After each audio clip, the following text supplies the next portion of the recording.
Sintra feels like a place that is slightly out of time. Misty hills, palaces peeking through forests, and the air smells of moss and old stones. Welcome back to No Rubbish Travel Guides, where you get travel itineraries without any rubbish or drama. This video gives you a perfect itinerary to explore the highlights of this UNESCO World Heritage Site. Its historic castles, gardens, and all the way to the westernmost edge of Europe. So let's jump right in.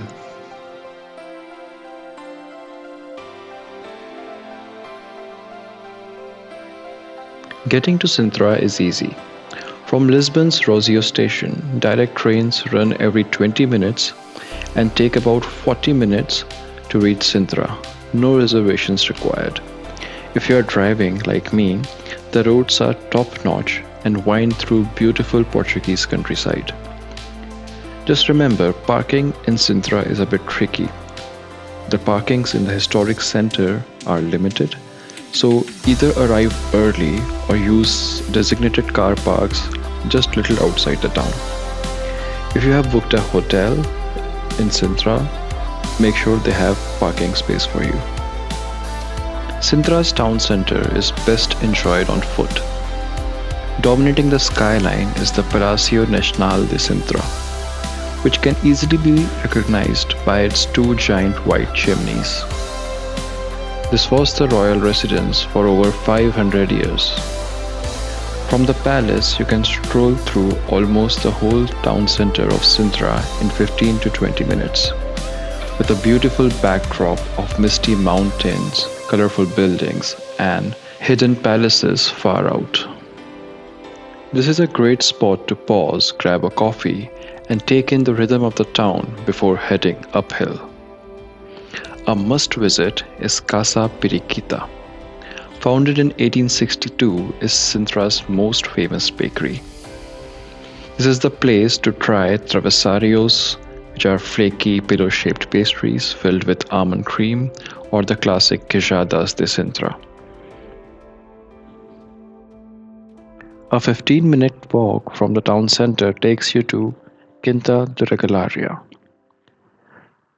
It is a mystical 20th century estate, world famous for its beautiful palace and sprawling gardens, filled with hidden tunnels, wells, and lookout points.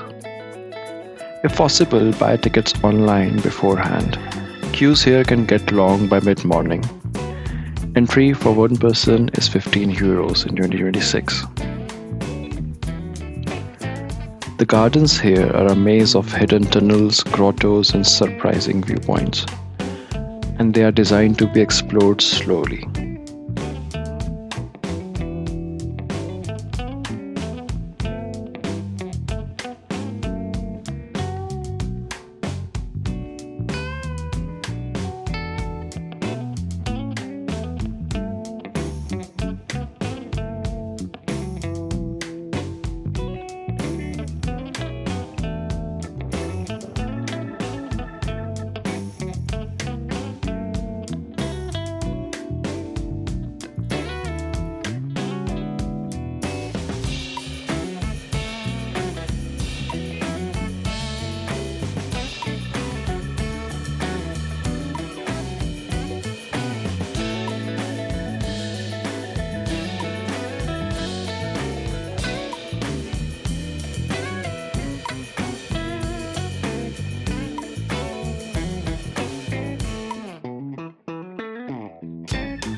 At its heart is the famous initiation well. This spiral staircase descends deep into the earth. It was never a water well, but a symbolic one, linked to the ideas of rebirth and spiritual journeys. Once you are all the way down, follow the underground tunnels to emerge into the daylight. Now we leave the gardens behind and head towards the western edge of the Europe. A 30-minute drive brings you to Cabo da Roca, the westernmost point of mainland Europe. The land ends abruptly here, dropping into the Atlantic in dramatic cliffs.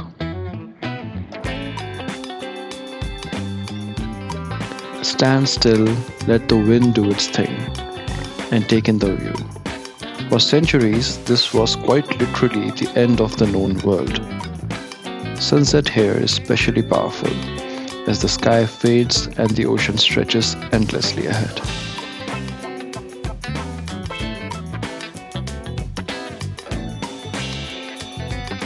Back in the Sintra Hills, next morning we'll visit the most iconic site, Pena Palace. Take a bus or hop on a tuk-tuk or hike for 30 minutes from the town center to arrive at the gates. The hike to Pena Palace is uphill, but it crosses through a beautiful forest, which makes it worth it.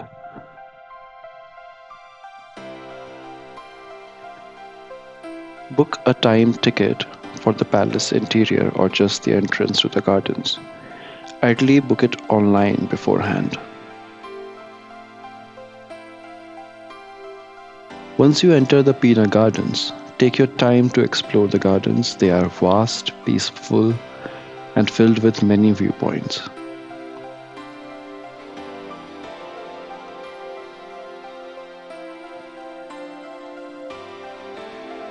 From one of the viewpoints, which is also my favorite, you can see the palace from a distance, sitting on top of a mountain, just like a Disney castle.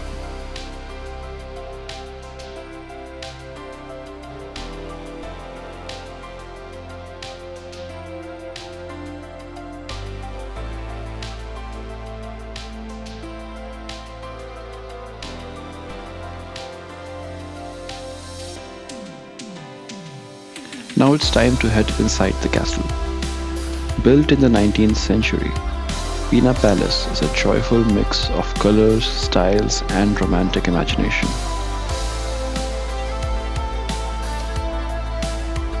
If you have bought the ticket only for the access of gardens, you can still visit the exteriors of the palace and admire its beauty and the facades.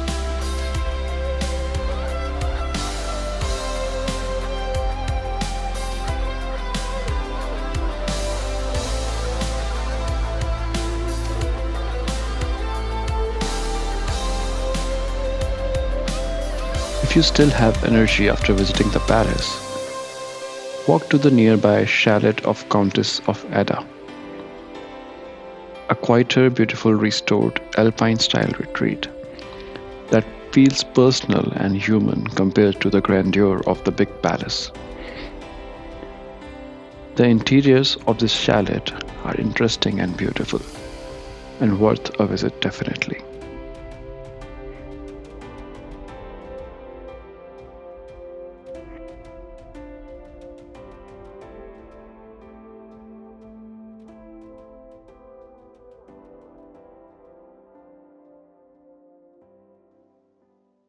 If you have some more time, definitely also add Castello dos Muros in your Sintra itinerary. It is a beautiful lookout point and you can see ruins of an old castle from there. For me, the itinerary ended here. If you find this guide helpful, please feel free to subscribe, like and share, and we will see you again in No Rubbish Travels. Thank you.